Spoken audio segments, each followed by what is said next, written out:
My dearest Jonah, forgive my writing you this letter so soon after the last. You must think me dreadful for not even giving you a chance at a reply, but I recall that during your visit last spring you mentioned your fascination with the macabre and the strange, and pressed upon me as to whether there were any such lore or legends that I myself were familiar with. Wolfgang writes me that you are acquiring quite the collection, and I feel that I now have something that belongs with it, far more than any of the fairy stories or old maids' tales that I told you before. Put quite simply, I have had a most terrifying encounter. 2 encounters, really, I suppose, and I pray to the Lord that I shall have no more, for I honestly believe I should die, from fear if not from violence, were I forced to meet the thing again. I'm sure you must think me the most dreadful bore speaking around the thing so, but I feel that to understand all I must begin my tale some time before the apparition itself appeared, with my travels down to Württemberg. My family has a small estate there, in the heart of the Schwarzwald, what you would call the Black Forest, near a small town by the name of Schramberg. This estate belonged to my brother, Henrik, and when he passed away it descended to my nephew Wilhelm. He was barely in his 14th year when Henrik died, and his mother had passed while birthing him, so myself and Clara have since made every effort to provide him with guidance and such affection as he may have lost. This felt especially keen as we have ourselves been unable to conceive a child, and so we felt it our duty to teach Wilhelm what we would have impressed upon a son of our own. The profligacy of youth is always a danger, and we felt it our duty to help guide him, where we could, along the path of virtue. We needn't have worried ourselves overly. I have never met so sober and prudent a soul as seems to exist within young Wilhelm. Nonetheless, because of this we have remained close with my nephew through the years, despite the distance. When he took ill this last winter, naturally we made arrangements to travel to his home in the Schwarzwald and offer what comfort we could. The journey was difficult, as I suppose is to be expected when traveling in winter, but Wilhelm's condition brooked no delays. At first, the worst we had to contend with, coming from Bavaria, was the lack of provision in the inns where we took lodging, as we were told over and over again how rare guests were this time of year. Still, say what you will about the German Confederation, and I know you certainly have a lot of opinions on that, my friend, but it has made traveling a lot quicker, and I was certainly grateful for that. When we entered Württemberg, however, our way was much harder. The snow fell thicker in the Schwarzwald, compelling us at last to trade the coach for a sleigh. You have never known winter in the Black Forest, have you? I know that you will say you have snows and forests in England, but I have seen what you call forests, and can tell you that there can be no comparison to the Schwarzwald, its trees covered in a dense canopy of untouched snow. There is such a silence there as I have never encountered anywhere else on earth, with every sound seeming to die the moment it touches that soft white blanket of virgin snow. By day it is the most beautiful serenity, this calm stillness, but by night, oh my friend, by night it becomes something altogether else. The quiet of the forest, it becomes like the world is holding its breath, waiting to strike. And in those parts where the canopy clears enough that the moon shines down, it casts everything into the most ghostly shades. I lost count of the number of times I swore I saw figures in the shadows, briefly illuminated by the moonlit glow of that frozen land. At one point I even demanded the sleigh be stopped so I could make an examination of the area with a brace of pistols, but of course I found nothing. It was in such a state of mind that we arrived at Wilhelm's estate near Schramberg. We were greeted by Wilhelm's servants and told of their master's condition. The doctor had apparently braved the roads from Schramberg some few days ago and had given what medicine he could. Since then, the servants told us, he had been steadily improving, but was still very weak. I will confess at this news to feeling slightly unnecessary, but upon entering Wilhelm's chamber, the happiness evident upon his face when he saw Clara and myself put all such thoughts to rest. Wilhelm was in recovery, but I had no intention of travelling back through that silent, icy stillness unless absolutely necessary, and Clara agreed. We made plans to winter there with Wilhelm. There was room enough for us, though our chamber was more modest than what we would have been accustomed to. I will admit that I didn't entirely relish the thought of staying in the Schwarzwald until the spring thaw, but of the courses of action we had at our disposal, it was the one I found to be the most agreeable. And so began what was to be a lengthy sojourn near Schramberg, and truly have I never wished more keenly that I had been able to bring my library with me. I had but a few books with me, and Wilhelm, despite his not inconsiderable intelligence, had even fewer. In the end we played a lot of cribbage and listened to Clara play many a tune on the pianoforte. My wife has never had a singular voice, but her skills upon the keys more than make up for it. I myself would often take long walks through the surrounding woods during the early afternoon, when the cold was tolerable.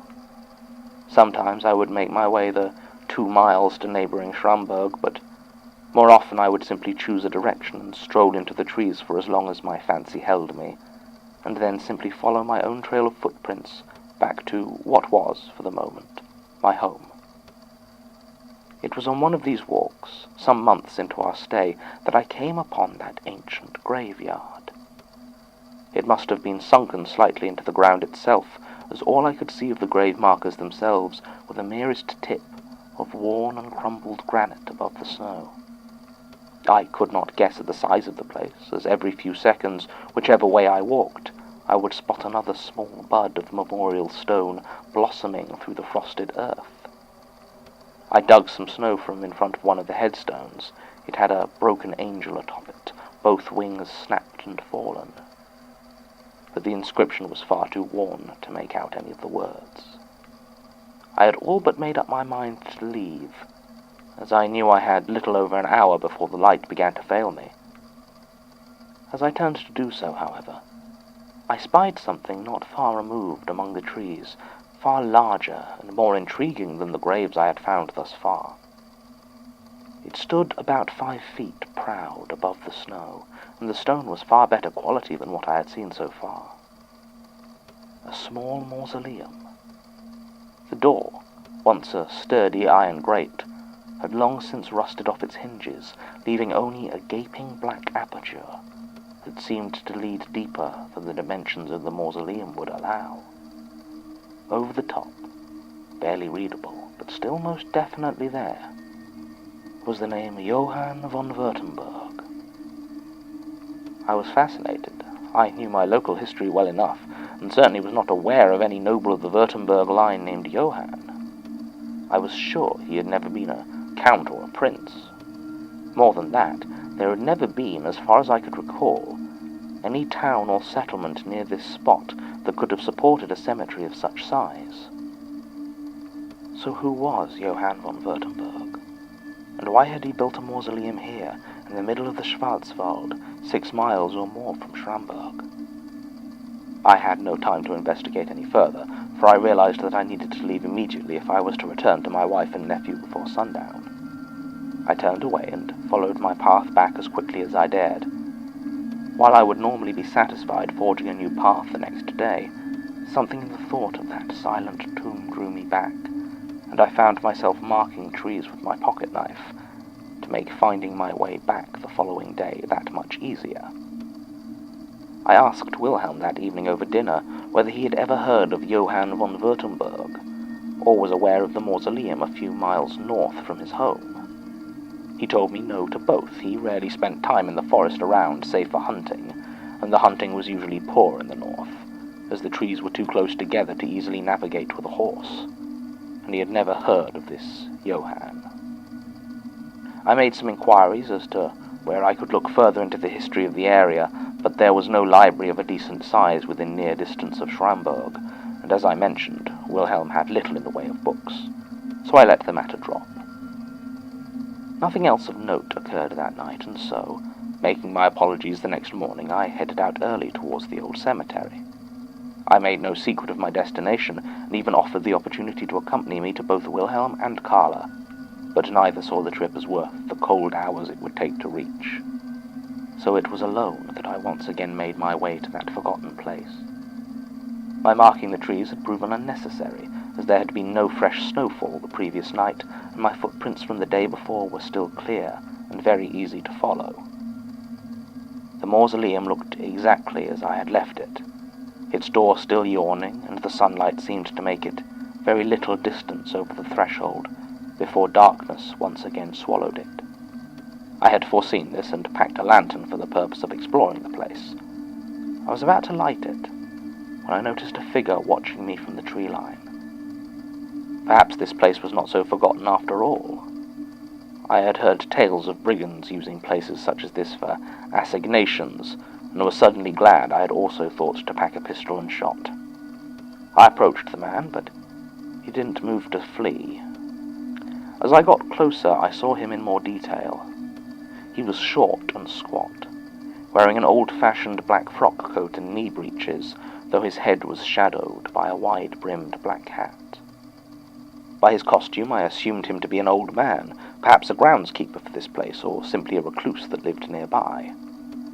When I greeted him, though, the voice that answered held no quiver of age within it. He asked me in low, peasant German whether I was planning to explore the tomb. I said I was, and asked if he was the keeper of the place. He laughed at that, the sharp, guttural exclamation that surprised me, and told me that the crypt I sought was a dangerous place. I asked him what I had to fear from the dead, and he stared at me. I could not see his eyes beneath the brim of his hat, but I could still feel his gaze upon me. He laughed again and told me, "No, sir, you have nothing to fear from the dead." At these words I began to back away, ensuring my hand was on my pistol, not taking my eyes off this strange man until I reached the edge of the mausoleum. Only then did I look down to make sure my lantern was where I left it. And when I returned my gaze to the trees, he was gone. To speak plainly, I was rather shaken by my encounter, and considered turning back and trying my luck another day. But something within me balked at having all my work and preparation be for naught because of a single farmer who couldn't mind his business. I lit my lantern and... Martin, good Lord, man, if you're going to be staying in the archives, at least have the decency to put some trousers on. Oh, God, sorry. Sorry, I didn't think you were in until later. It's not even 7 yet. I've been coming in early in the hopes of leaving this place before dark. Well, it's been a week, and we've seen nothing. Do you really think she's still out there? I have no idea, but I don't intend to take any chances. No, I suppose not. Now, if you'll excuse me... Righto. Statement continues. At first I was confused. Inside appeared to be empty. No monuments or coffins stood inside, and no plaques or sigils adorned the wall. Just a single slab of marble stood in the center, like an altar. At first I thought that perhaps that was where the coffin should have sat, and someone had simply taken it. But as I walked around, I saw what it was concealing. Behind the sharp-angled block was a staircase, descending deep into some unknown subterranean vault. You will scoff at me, Jonah, when next we meet, I am sure of it. You will laugh at my bravado and call me an unthinking adventurer, but the plain fact of it is that I descended those stairs with hardly a qualm. Any fear I might have had was solely focused on the man I had met outside, and I foresaw no danger within the vault itself. So I hoisted my lantern, and I descended the stairs. They were old, of that there is no doubt, but they were not worn, and I would wager that I was the first soul to go down there in at least a century. They descended for some time, until I was quite certain that I was deep within the frozen earth of the Schwarzwald.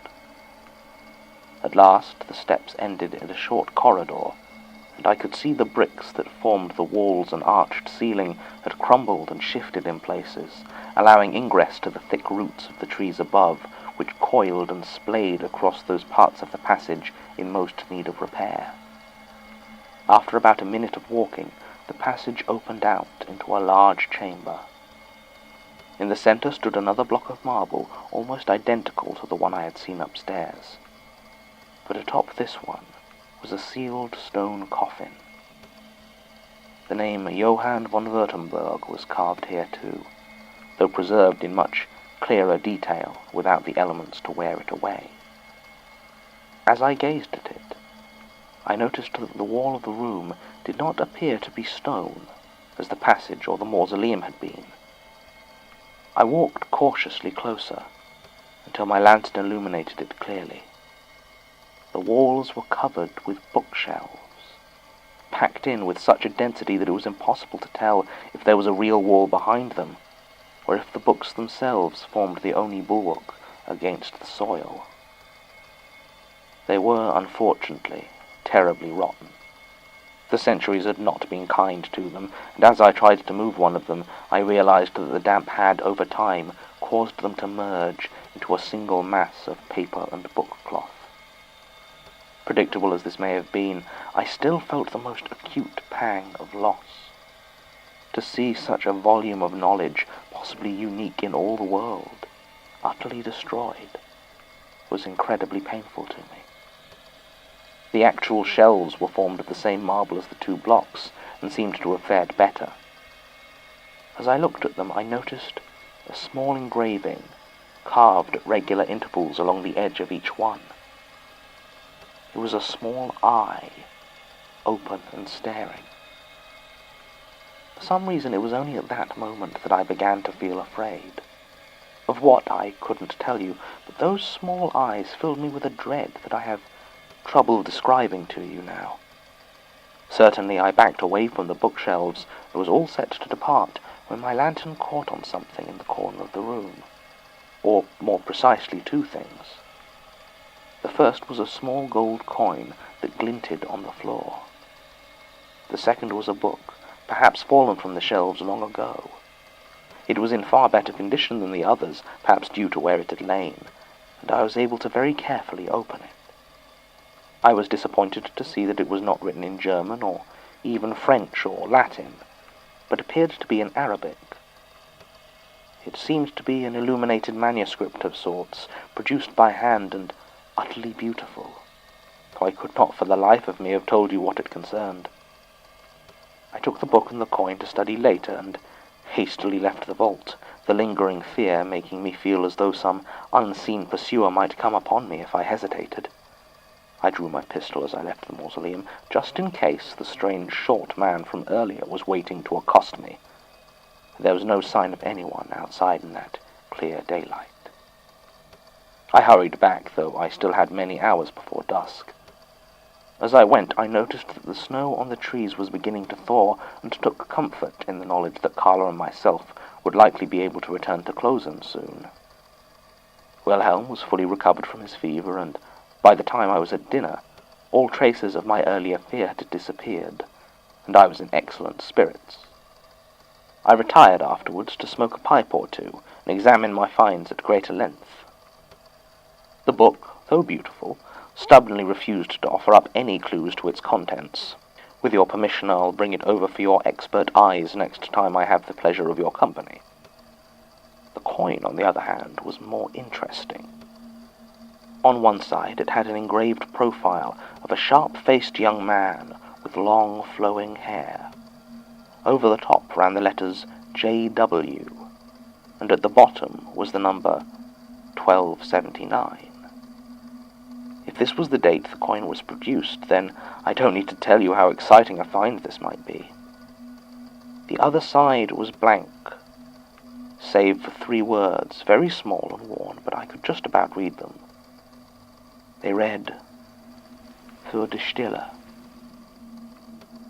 I was about to retire to bed when one of the serving girls, Hilda, or was it Helga, I forget, asked me for a moment of my time. I obliged, and she said had I been asking about the old graveyard out in the forest. I told her yes, I had, and she paled ever so slightly. She told me that she never went near the place, that no one in the town did. You see, Jonah, apparently there was an old man in Schramberg by the name of Tobias Kohler. He had lived nearly 80 years, and told tales of when he was a child, and he and his friends would play a game they called Johann's Steps. It was a game of bravery, where you had to creep down as many steps as you could into the tomb of Johann von Württemberg until you were seen, and then run back out as fast as you could.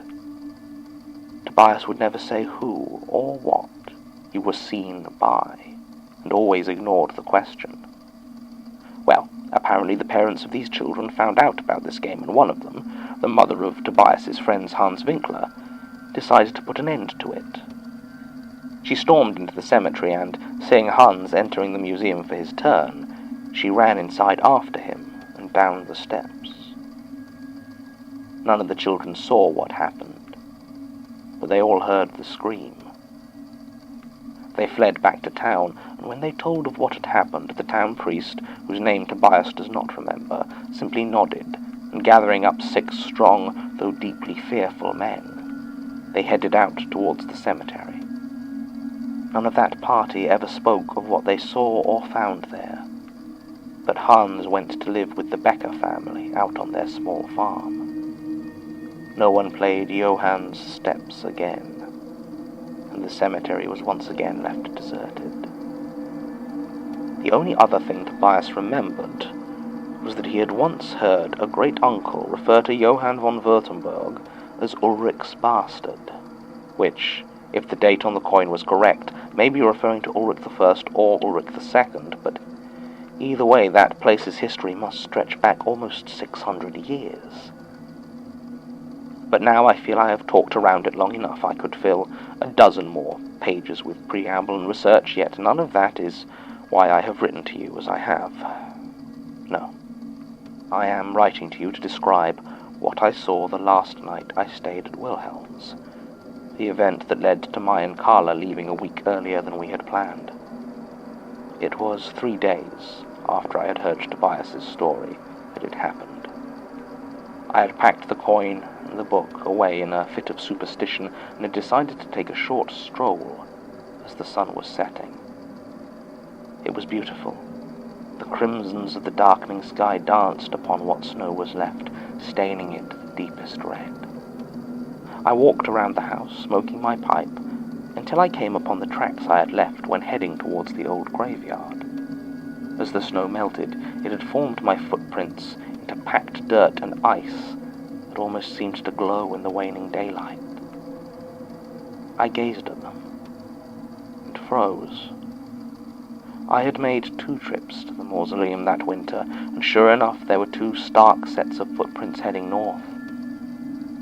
But coming back towards the house, there were 3 sets of footprints.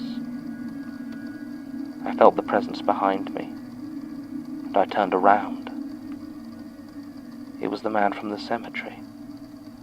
His wide-brimmed hat was removed, and he stared at me. His head was completely bald, and his eyes were missing.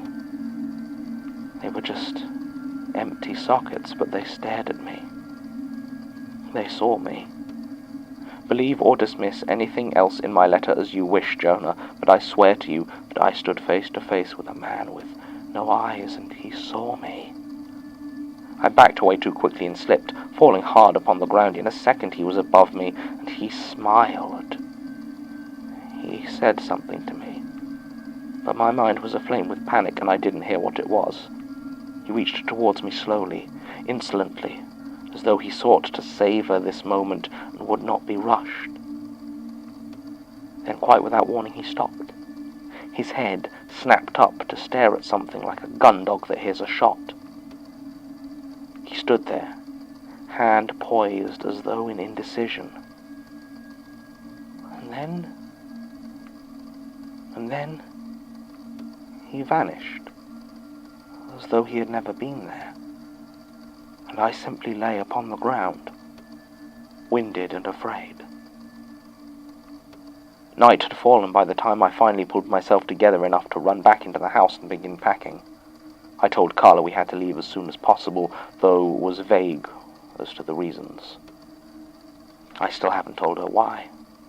How do you tell your wife something like that has happened to you? We took the first coach the following morning, and haven't stopped. I didn't even realize the coin was missing until I checked my luggage later. Whether to a light-fingered servant or just my own carelessness, it is gone, so I must apologize that I will not be able to share that particular piece of history with you. I must also apologize for the handwriting. I have been committing this to paper as well as can be done on a long coach journey. Still, I look forward to showing you the book I have acquired, and the revelations you will no doubt glean from it. Yours in trust, Albrecht. Dear Jonah, it is my fondest wish that this message should find you in good health, as I have heard more than one mutual acquaintance remark on your current state of overwork. While I earnestly hope it is merely idle gossip, my knowledge of your character leads me to entreat that you allow yourself some respite, or at the very least take some further secretarial staff into your employ. Certain uncharitable quarters would have it that your life consists of little but rattling around an Edinburgh townhouse, surrounded by piles of ghostly accounts and lunatic documentation. Piles, I am afraid to say, to which I am about to make an addition. I would suggest you come visit with myself and Marianne as a diversion, but if you are of a mind to do so, you must travel swiftly. You see, we are shortly to depart for New Zealand, there to start a new life, far from London and its workhouses. And it is this imminent departure that has had such a freeing effect upon my pen. For there are things I have seen which I feel deserve a place among your asylum of letters. They regard the works of my former assistant, George Gilbert Scott, whose own architectural practice is now most respected. I have been fearful that accusations of slander might dog me, were my tale to be set down, but with a boat to the New World beckoning and your sterling reputation for discretion, I feel it may at last be time to divest myself of the disquieting scenes I have witnessed. George came to me in 1834 from his engagement with the office of Henry Roberts, where he was completing his training. Henry himself I have the greatest respect for, as he trained under Sir Robert Smirke, who had received his knighthood not 2 years previous. Henry was very effusive about the talents and prospects of young Mr. Scott, and was at great pains to inform me that his young protégé had also received certain architectural tutelages from Sir Robert himself. He said this with the oddest of looks, as though there was some jolly secret between us. I rather just nodded, as if to say I took his meaning, and he left well enough alone.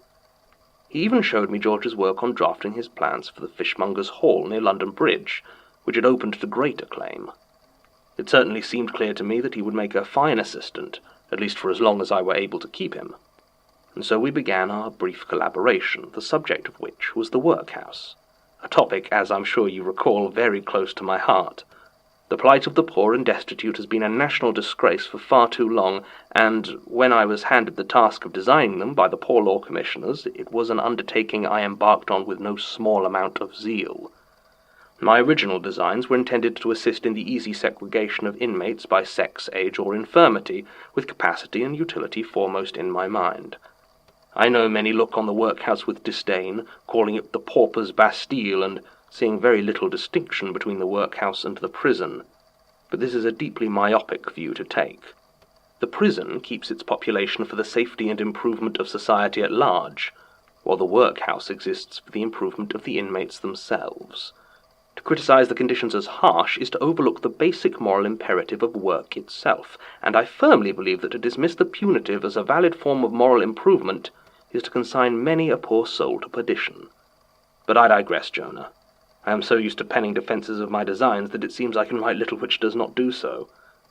It was in his assistance with these designs that George first began to show those peculiarities of character that I would become so ill at ease with. His process redrafting was deeply unsettling. He would spend hours in the office simply staring at the drawings, saying nothing, taking no food or drink, and ignoring any inquiry or interruption. Then, in a single move, he would gather up all the papers and retire to his private office, locking the door behind him. Then, from the other side of that firm oak door, I would hear the strangest sounds, muttering and shouting. It was always in George's voice alone. I could never quite discern the words. It often sounded as though he were in some great distress, and on more than one occasion I was within minutes of summoning a constable to assist in breaking through the door, when he would emerge, glistening from exertion and holding completely redone drawings. I'm sure I even saw blood on his collar once. The designs themselves were little better.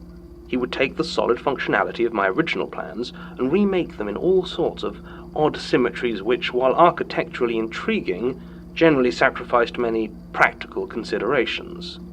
He also, without fail, made everything closer.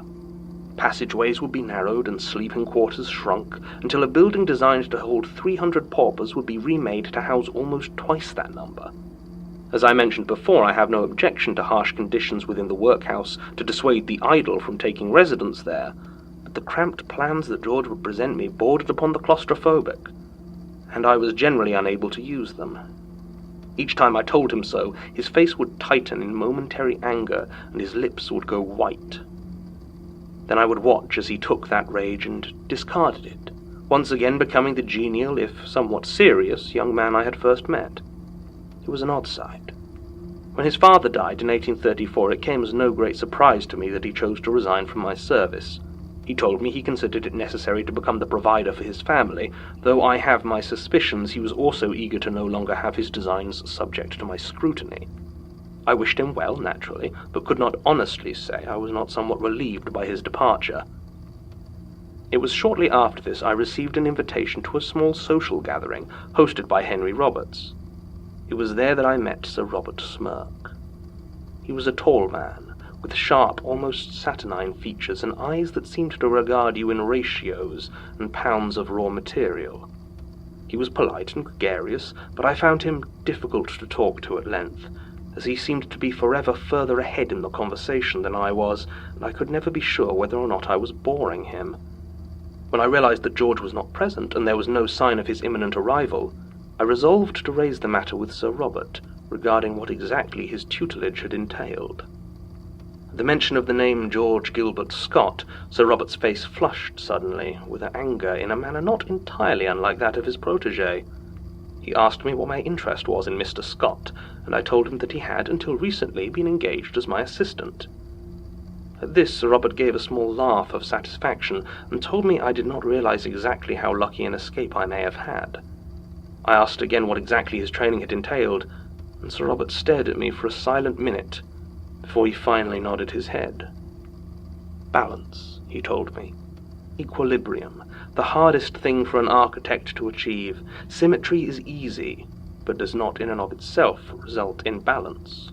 To stir the feelings of man, to create a small place of being, divorced from the rest of the world, while still retaining that balance, is the true goal of the architect. I had never heard my profession talked of with such conviction and fire before, and I will not lie to you, Jonah, the look in his eyes when he spoke scared me. Without prompting, his tirade continued, and he began to talk about George, about shortcuts and symmetry, and a patron that the young fool did not understand. I could follow very little of it, and it seemed to be decidedly removed from anything that I would consider architecture, but whatever it was that Sir Robert had been teaching George, it appeared the lessons had been put to less noble use than he had intended. It was at this point that Henry noticed Sir Robert's agitation from across the room and came over to gently usher him away to the smoking room. He sent me a glance of mild reproach as he led his mentor away, and I was left standing there in the middle of the room, utterly confused and rather shaken. I resolved to avoid, where possible, having anything further to do with George, and continued with my own works. I heard he had set himself up with the construction of workhouses according to his own designs. He had taken on a partner by the name of William Bonathan Moffat, a builder's son with no moral character to recommend him of any sort. They vigorously canvassed several district guardians, and managed to acquire several commissions that had previously been mine. Needless to say, I was rather taken aback by this utter lack of professional etiquette, but I was not without other projects, so I endeavoured to ignore it, and leave him to whatever squalid interments he cared to build. It was in September of '36 that it happened, shortly after George and Moffat had finally opened the first of their workhouses. I didn't realize that was what had happened until afterwards, ensconced as I had been in my own work. Darkness had fallen, and still I was busy, lit by the reassuring glow of a dozen candles. There was no clock in the workshop, a deliberate choice to stop the lateness of the hour disturbing me, but I suspect it to have been somewhere past midnight when I heard them. Footsteps. Heavy, thudding footsteps, and the click-clack of a sturdy cane. My assistants had locked all the doors when they left for the evening, and through the silence of my study I could not have missed the sound of them opening again. To my dying day, Jonah, I will aver that no one entered the building before I heard the footsteps approach. As their heavy tread grew closer and the clack of the cane struck louder, with a quiet malice, I heard another sound beneath them. The jangle of keys. I have never in all of my life been possessed by such a fear as I was then. The walls and floor seemed to rise towards me, stealing the air from my lungs until I swear that I could feel the splinters from the ceiling digging into the soft skin of my face. I couldn't move as the thudding boot tread came to a halt outside the door, and the cane came to rest with a final clack. I waited. I waited to have the last vestiges of life squeezed from me by whatever this was. I don't know how much time passed, and then, as though suddenly sloughing off a heavy cloak, the weight fell from me. The room returned to its natural proportions, which is to say it never truly changed, I think. It is hard to describe exactly, Jonah, so you will forgive my vagaries. I rose to my feet, and in a moment of foolhardy bravery that I doubt I shall ever truly understand, I grabbed a candle and ran to the door, flinging it open. I saw a figure walking away, through the door to one of the clerk's offices. It was short and wide, and I could see the wood of the floor bow beneath its huge boots. It wore a tall black hat, and only the thinnest wisps of grey hair were visible below. In its coarse, ruddy hand it held a hard-worn black cane tipped with iron. Then the door closed behind it and it was gone. I followed into the room behind it, but it was empty. There was no sign of the man or whatever it was that had gone in before me. The window was sealed, and there was nowhere for someone of that size to hide. Still I searched. I wasn't sure what else to do. Even the heavy boot prints seemed to have vanished. What I did manage to find, however, fallen behind one of the writing desks, was one of George Gilbert Scott's workhouse designs. There is, of course, no way to be certain of any connection between the two events, but that did little to quell the scalding rage in my breast as I strode out of my door the next morning. I took a cab to George's office, where I was informed that he was at his workhouse site with Moffat, and took another cab. I found the site in a state of some commotion, with my former assistant standing next to a high stone wall, arguing with a labourer who seemed quite distraught. He was gesturing wildly at an area of the wall, while another man, who I assumed to be Moffat, tried to calm him down. As I approached, I began to make out what the labourer was saying. He was asking after someone he referred to as the governor, while Moffat was trying very patiently to explain that no governor had yet been appointed to the workhouse. The labourer didn't seem to be paying this point much mind, however. He kept repeating that the governor had come to see Harry. He did not say who Harry was, but I assume an acquaintance of his. He said he knew it was the governor because of the jangle of his keys. He said that the governor had called Harry idle. It was at this point I was finally close enough to see the wall he was pointing at with such excitement. At first I thought they were worms, small and pale against the brickwork, but as I got closer I saw them clearly. Extending from the unblemished, solid stone of the workhouse wall were 4 fingertips. The labourer repeated it again. The governor had called Harry idle. I returned to George's documents and left. I trust you will understand now, Jonah, why I have been avoiding the company of my fellows these last few years. I have always been reluctant to make any notation of my story, but now that I finally have everything prepared for my move to New Zealand, I would feel like I had slighted you had I left without sharing my tale. Do with it as you will. I am done with it. Sincerely yours, Samson Kempthorne. My dear Jonah, you must help me. If anyone is still here, it is you. I know your work brings you into contact with all sorts of fantastical terrors, so perhaps you might have it within your power to save me from this place. And it was you who warned me not to cross Mordecai Lucas, advice that I have, I'm afraid, disregarded. It was a small enough thing, as I believed, trifling debt I fell behind on, and when he met me in that garden, quiet as it is always with him, he demanded repayment. Well, I took it poorly, and laughed at his insistence. Bring it before the courts, I told him. After all, what judge would find in his favour over mine? He simply regarded me silently for many minutes, staring with such a cast to his face that I could feel my resolution beginning to falter. You shall pay me, he said at last, in kind. Then he walked away. Let me tell you, Jonah, I believed myself profoundly lucky that day as my hansom deposited me on the steps of my townhouse, a mood only slightly shaken by the impression that as the cab pulled away, it seemed to have no driver that I could discern. I am lucky, Jonah, but only insofar as that I never married, never fathered children, never let anyone get closer than my brother. The pangs of loneliness I feel are no more acute than my general longing for the company of my fellow man. I have no one whose absence truly pains me.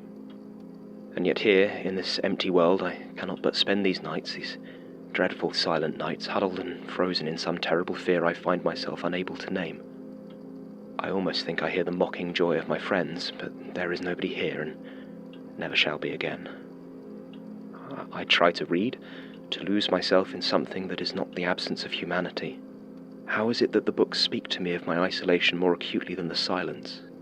For every treatise I read on this world and its workings, the more I know I am to spend my time left in it without comfort or reprieve. With every tale of love or society, I feel more keenly the absence of both. I went to Egypt once with the Royal Society, to the temple of Ramses II in Abu Simbel.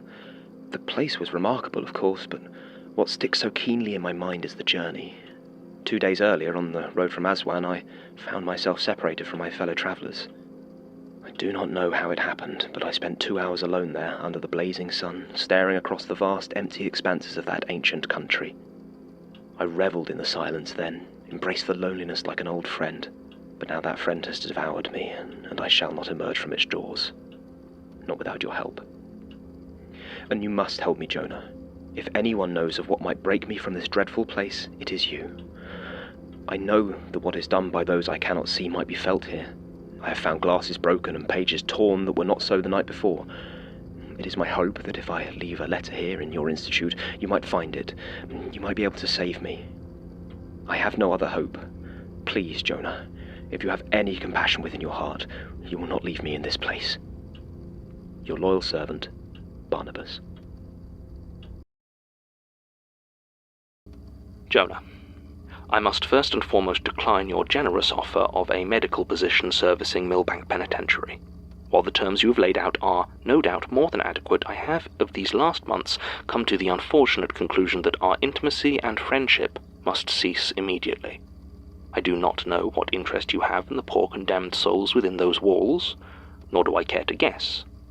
In the light of what I have so recently witnessed, I can no longer in good conscience associate with any of your endeavours, nor will I continue to collect or provide those accounts of the esoteric and otherworldly that you and your institute so eagerly require. Consider this the severing of our acquaintance. This cannot come as a shock to you. Surely you must have understood what you were asking when you implored me to visit with Albrecht, and apply my meagre skills to the illness that beset him. You must have known the nature of that illness, even if only in the most general terms, and no doubt you had some intuition as to its cause. But should all this be a true surprise to you, then I shall do my best to explain, and hope that any revelations contained herein may sway you from the path you have started upon. I arrived at Albrecht's estate early in April. The trees were dense with renewed greenery, and the rain drummed heavily on the carriages as we approached. I remember it so clearly. The smell of the rain cut through with an unexpected whiff of smoke, and as we got closer I saw the orange glow of flame through the trees. My first thought was that the house had caught fire, and I would arrive only to a scorched ruin and blackened bone, but as we got closer I could see that it was a single tree that was burning, a gnarled and ancient elm that sat removed from the rest of the forest. A small crowd surrounded the spectacle. One man, who I took to be a groundskeeper, stood closer than the others, with a lit torch in his hand. On my instruction, the driver pulled closer, though the horses were nervous, and I asked the man why they were burning the tree when the rain was coming down so heavily. Surely it could have waited for drier weather. The man simply shrugged. My German is fine, though I have had little cause to use it of late, but his accent was thick, and all that I could get from him was a sense of resignation, and the insistence that his master, who I took to be Albrecht, wanted the tree dead. I am sure that he used that word, though, not burned, not removed or destroyed. Dead. I resolved to ask Albrecht about it when I saw him. As it transpired, that was some time later than I had anticipated. As I'm sure you're aware, Albrecht's wife Carla was taken by a fever some years ago, and his sons were away at school, so it was the housekeeper who greeted me when I arrived. Greta, her name was, a pleasant, red-faced young woman with a smattering of English that she insisted on using at every opportunity. Once I had dressed in dry clothes, she brought some food and a drop of brandy, all the while making apologies that the master of the house was indisposed. I did tell her that I was a doctor, and specifically visiting in order to help end any indisposition, but she just shook her head and told me he'd see me when he was ready. The house seemed so empty.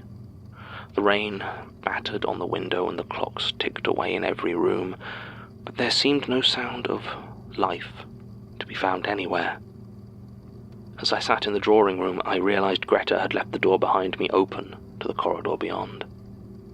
I tried to ignore it, simply drink my brandy and continue waiting, but I could not ignore the sensation that someone was out there, watching behind me.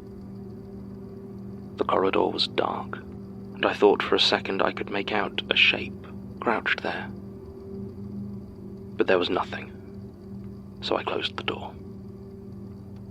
Eventually evening came, and Greta informed me that dinner was served. I ate alone, sat in a long dining hall that seemed to have far too many windows. Turning behind me, I saw Greta watching me from the doorway. Her face held nothing of malice in it that I could discern, but still I was uneasy. I called, trying to dismiss her, but she didn't seem to hear me. I retired back to the drawing room to smoke my pipe, but even that simple, reassuring action brought me no comfort, and I made my way to the room I had been given without ever once having seen my elusive host. I noted that the window looking over my bed had neither blind nor shutter, and I was all at once very aware of my candle, and the sickly illumination it spread over everything. The point of light reflected back in the glass like the glint of an eye. I did not sleep well that night. The feeling of being under observation did not lessen, and I remained unsure of the exact nature of this errand, an errand, I remind you, Jonah, I undertook at your insistence. Eventually a fitful sleep found me, and I had some measure of peace. It was still dark when I awoke, and that feeling had intensified to a terrifying measure. I was now certain that something was in the room with me, staring at me. I reached over and took a match, striking it against the bedpost. And there, looming over me, was a face, pale and shaking. The eyes were sunken, and the cheeks were dirty and unshaved. It was the face of Albrecht of Unclosen. In the light, his eyes met mine, and his mouth began to work furiously, repeating the same phrase over and over, increasing in volume until he was screaming it into my face. Leg sie alle zurück! Leg sie alle zurück! Put them back. Put them back. I felt a sharp pain in my fingers as the match burnt down, and I dropped it with a cry. The room disappeared into darkness once again, and when my scrabbling hands had gotten another lit, he was gone, and I was alone. I did not sleep any further that night. When the sun finally crept through my uncovered window, I dressed quickly. Greta's pleas that I come down for breakfast were roundly ignored, and I started throwing open any door I had not yet seen behind, looking for my host. I found him in the library, where a fire already blazed in a feeble attempt to keep the morning chill at bay. He stood in front of it, eyes lost in the flame, looking every bit as feeble and worn as he had when he crouched over my bed the night before. I shut the door behind me, before Greta could object, and demanded to know why he had come into my room. He apologized, in such a pitiful tone that the anger seemed to abandon me all at once. He seemed so small. He gestured for me to take a seat, and I did. As he walked the shelves, stroking the spines of each book in turn, I started to ask him about his health, and explained why I was there, but he showed not the slightest sign that he was listening. "I had them rebound last year," he said. "Damp can do terrible things to a book." I told him I was certain that was the case, but I must insist we talk about his health. Again he ignored me. Instead, he took the seat opposite me and started to tell me a story, and then another, and another. A stream of strange tales began to pour out of him, and I just sat there, transfixed, desperately wishing I had the strength of will to stand and leave, but all I could do was listen. He told me of a seamstress who laced her body with fine black thread, and when she pulled it all out in a single swift motion, her skin dropped away like a loose shift. He told me of a man so scared to die, he spent a year weaving a rope blindfolded, so that he would not know the length, and could not foresee the moment it would tighten around his neck when he finally threw himself into the void. He told me of a fire that burns so hot and fierce that to even know about it is enough to burn a man's tongue from his head. He told me so many terrible things. And at the end of it all, the only thing I could think to ask him was where he read them. My eyes darted to the books that surrounded us, but Albrecht laughed at this and placed his hands across a spine that was simply labelled a warning. For a moment, he looked as though he were about to wrench it from its place and hurl it into the fire, but it passed. He turned back to me. "You do not understand," he said to me in German. "I do not read the books. They read me." I did not ask him to clarify further. I got the key to my room from Greta and made sure, this time, that the door was locked as I slept. As my stay progressed, I learned more of his condition. I would have initially described it as a natural mania that had found a totemic focus on the books of his library. But when he finally told me the story of how he discovered them, and the awful tomb from which they were retrieved, I began to suspect that perhaps the books had brought some contaminant into Albrecht's home, which had gradually corroded his mind. I had neither the time nor equipment to conduct the sort of tests that might have confirmed such things, but I became convinced that removing the books would go some way to addressing his health concerns. I expected some stiff resistance on the subject, but Albrecht's response seemed closer to relief than any sort of distress. He simply asked if I would help, and to my eternal regret, I agreed. What shall I tell you, Jonah, about this fool's errand, that damnable journey we embarked upon? Shall I regale you with the awful experiences of transporting a library's worth of books through the Black Forest? Perhaps I should write you an in-depth account of finding that ancient cemetery, of descending into that bleak and frozen mausoleum. Or would you prefer to hear about the hours we spent placing volume after volume on empty grey shelves, ignoring how out of place the new bindings appeared against the antique stonework? No. I'm sure all you want to know was how Albrecht died. Why it was that as I replaced the last book taken from that place, I heard his scream from the top of the stairs and ran up to find him sprawled and dead before the stone coffin. But I cannot answer that. I do not know how he died. I saw nothing and no one with him, and his body seemed whole and undamaged. But I do have some idea as to why it happened. For as I filled those dead shelves with freshly bound volumes, I could not help but notice that every page was blank. I have since checked with Paynes, who I believe to be your preferred bookbinders, and I know that the books poor Albrecht was returning to the grave were not the books that were taken. I hope they bring you much wisdom, Jonah, for the cost was dear enough. Nothing stood in the way of my retreat, and I dragged Albrecht's body back as far as the coach. We left that awful place, and I have endeavoured most acutely to forget the route. Before he was buried, I was able to secure permission to perform an autopsy. I had some thought as to discovering the cause of his sudden, violent passing. Do I need to tell you what I found, Jonah? Do I need to detail what covered his organs, his bones, the inside of his skin?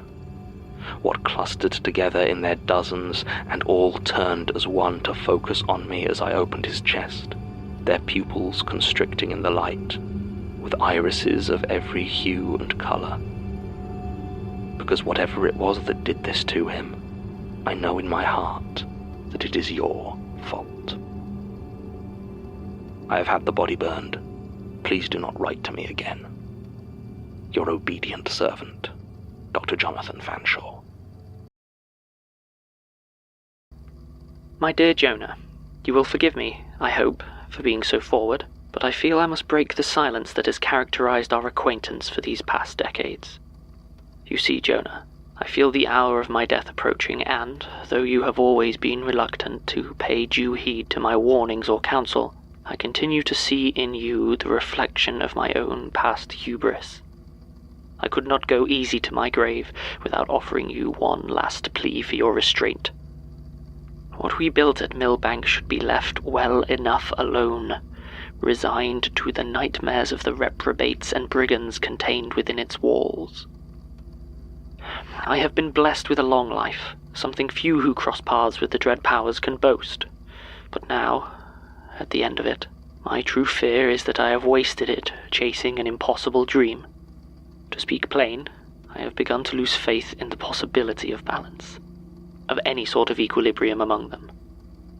It is telling that of those I have brought into my confidence, it is only you and I who have continued this far without falling to one power or another, despite all my instruction and work.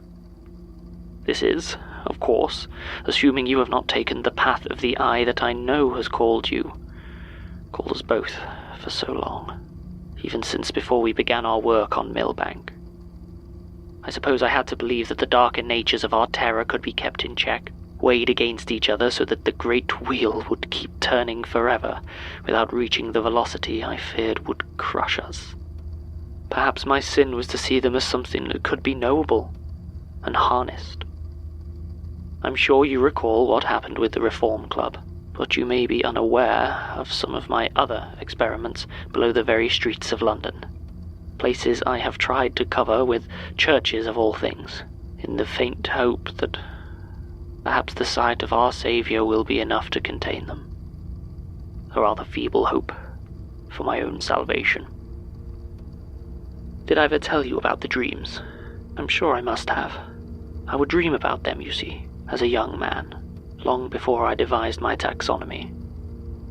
I would find myself in nightmares of strange, far-off places, a field of graves, a grasping tunnel, an abattoir knee-deep in pig's blood. I believed then, as I still believe now, that these places I saw were the powers themselves, expressed in their truest form, far more entirely than any secret book can claim. And if, as I came to believe, the dread powers were themselves places of a sort, then surely with the right space, the right architecture, they could be contained, channeled, harnessed. So yes, hubris, not simply in that, I suppose, but in believing that those I brought into my confidence shared my lofty goals. So many have abandoned us, casting about for rituals that I helped design. In my excited discussions with Mr. Rayner, I perhaps extrapolated too much from his talk of a grand ritual of darkness. The dark, I thought, was simply one of the powers, so it stands to reason that each of them should have its own ritual. Perhaps they already did, even before I put pen to paper. They certainly do now, and I shudder to think how Lucas, Scott, and the others may use this conception. 14 powers, with their opposites and their allies, each with an aim no more nor less than manifestation. Apocalypse. Apotheosis. I wonder, did my work bring about these dreadful things, or did I simply develop the means by which they can be known? I should have realized, of course, when we first discussed the flesh. For how can there be true balance, each one to its opposite, when new fears can emerge and change as civilization itself grows and alters? When a new power can birth itself, screaming from the torn remnants of others? I know you say the flesh was perhaps always there, shriveled and nascent until its recent growth, but to grant the existence of such lesser powers would throw everything into confusion. Would you have me separate the corruption between insects, dirt, and disease? To divide the fungal bloom from the maggot? No. No, I stand by my work, and thus we must conclude that the only explanation is a new power, created from what was once others, yet also distinct. And if such change is possible, how then can any true balance be achieved through immutable, unchanging stone? I have been dreaming again, Jonah. The same every night for months now. I imagine myself a boy again at Aspley. I awake, cold and alone in the dormitory. The sky outside is dark and I see no stars. I light a candle to better see my way and step down the silent corridor.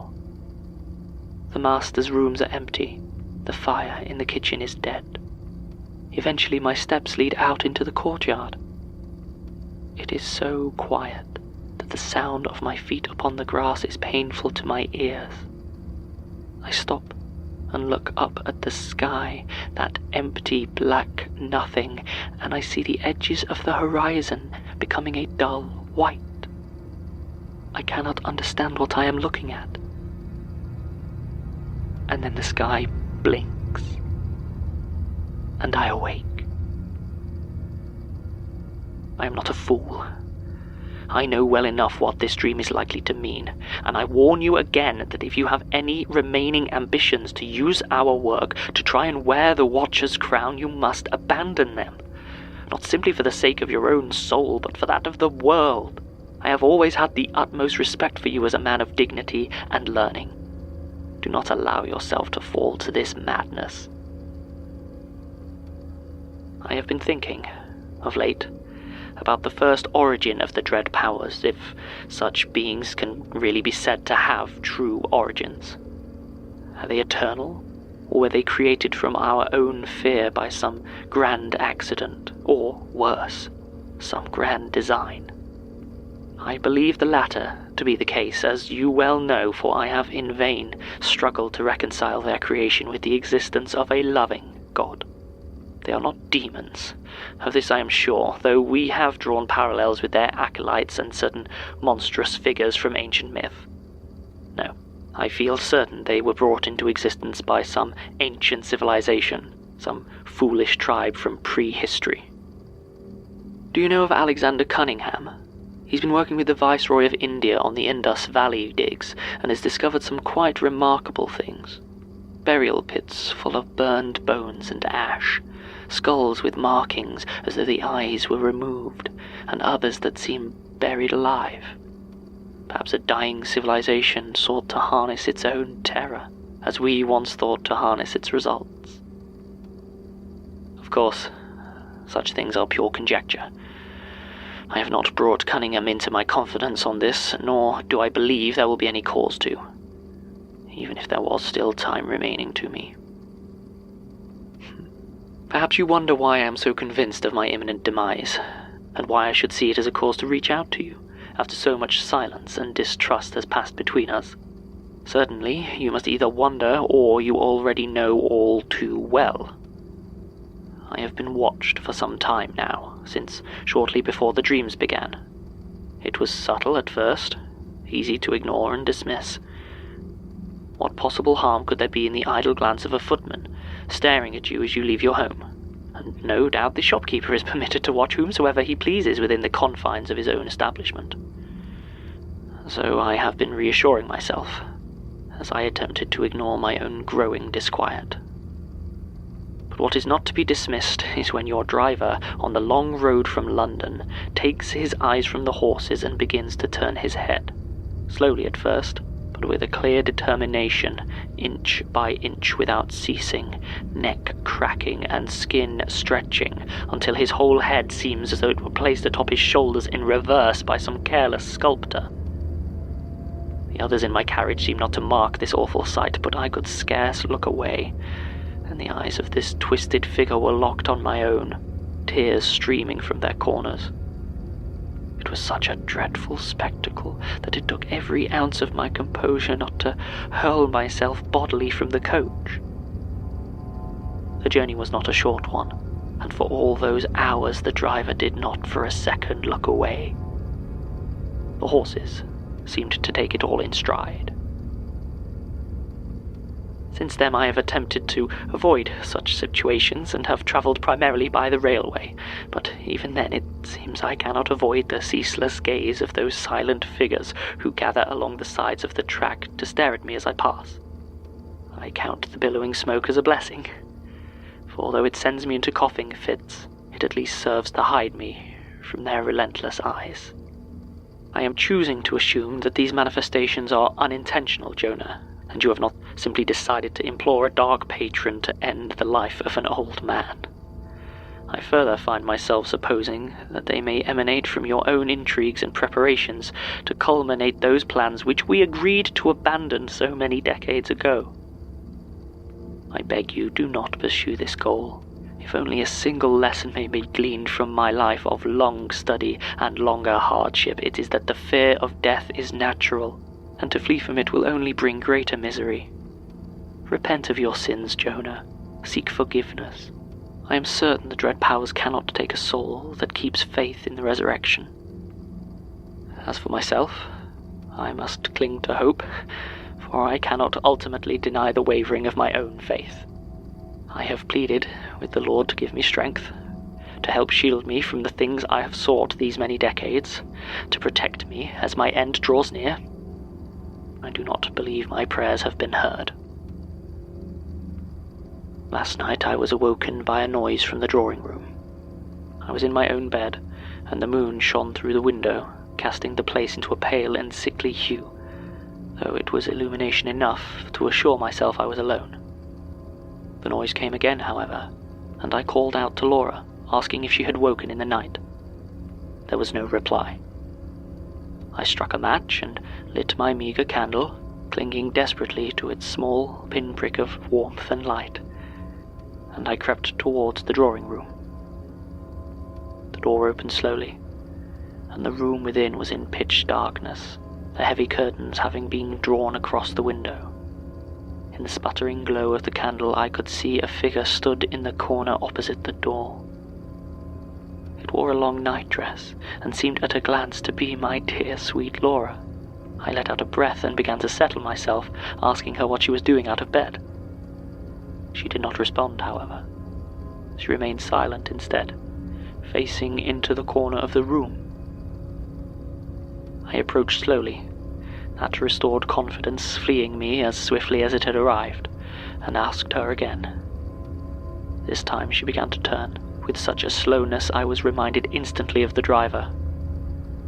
I started to speak again, but at that moment my candle went out, plunging me into abject darkness. I fumbled desperately for a match, and finding one in my nightgown, I struck it in a panic, casting sudden light on my surroundings. Laura's face was inches from my own, her eyes staring into mine, so wide that they seemed to take up half her face or more, bulging grotesquely from their sockets. I screamed, just once. She gave no response of her own. I wanted to run, to lock myself in my room, but under the sight of those horrible eyes my entire body seemed to freeze, and I stood there, match held aloft, eyes locked with this awful parody of my daughter. After an eternity, The flame reached my fingers and I dropped the match, letting the relief of darkness wash over me. I stood there until morning, only to find Laura gone. It was then I began composing this letter. Laura, of course, claims no knowledge of the night's events, having no memory of even leaving her chamber. The eye has marked me for something, of this I have no doubt. My humble hope is that it may be a swift death, an accidental effect of your own researches, which I once again implore you to abandon. It is likely too late for me, but I will not